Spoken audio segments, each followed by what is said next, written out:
Dans quelques instants,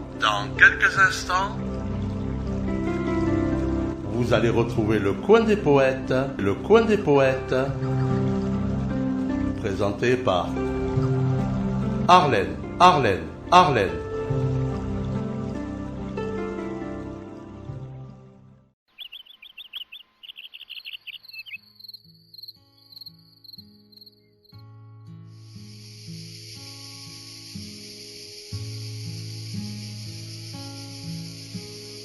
Auteur, Jean de La Fontaine. Titre, La grenouille et le rat.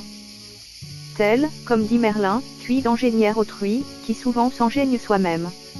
J'ai regret que ce mot soit trop vieux aujourd'hui, il m'a toujours semblé d'une énergie extrême. Mais afin d'en venir au dessin que j'ai pris, un rat plein d'embonpoint, gras, et des mieux nourris, et qui ne connaissait l'avant ni le carême, sur le bord d'un marais égayait ses esprits. Une grenouille approche, et lui dit en sa langue, « Venez me voir chez moi, je vous ferai festin. » Messire rat promit soudain. Il n'était pas besoin de plus longues reines. Elle allégua pourtant les délices du bain, la curiosité, le plaisir du voyage.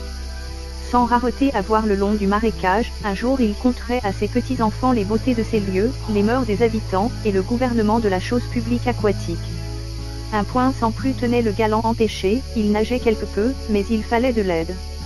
La grenouille à cela trouve un très bon remède, le rat fut à son pied par la patte attachée, un brinque de jonc en fit l'affaire.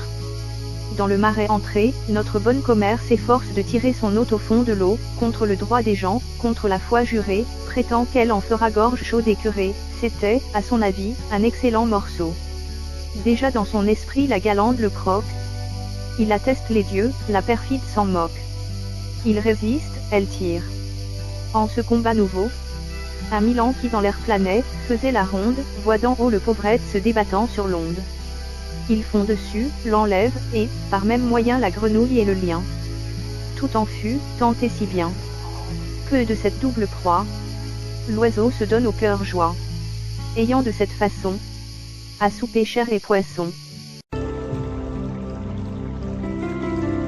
À l'instant, c'était le coin des poètes, présenté par Arlène.